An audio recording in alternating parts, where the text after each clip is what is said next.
one thing I do know, that the last 4 years, something was pretty clear.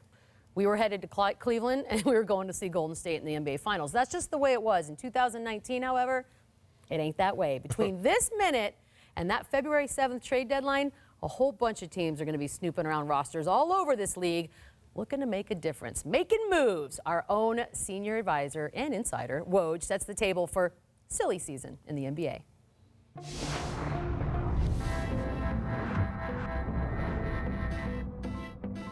Conversations are starting to ramp up in advance of the NBA's trade deadline on February 7th, with a marketplace as muddled with uncertainty as the NBA has witnessed in years. And here's why.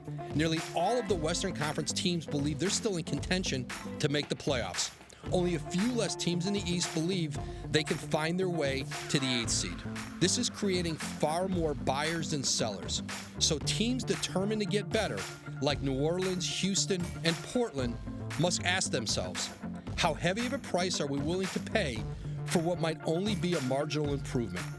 Atlanta's Kent Bazemore, Chicago's Jabari Parker and Robin Lopez, the Lakers' Kentavious Caldwell-Pope, and Cleveland's Alec Burks.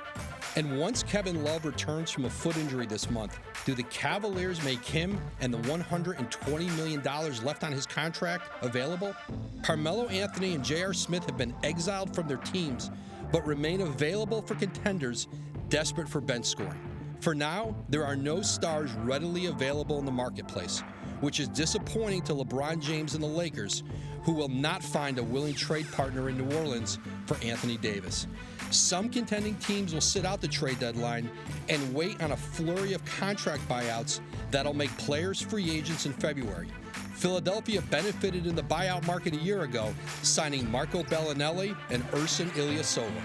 Across the NBA, the trade deadline represents a prelude to summer free agency, when a dozen or more teams are on schedule to clear $20 million plus in salary cap space to pursue what's promising to be a starry pool of players. There are deals to be made over the next few weeks, but July indeed looms over the trade deadline like it does this NBA season.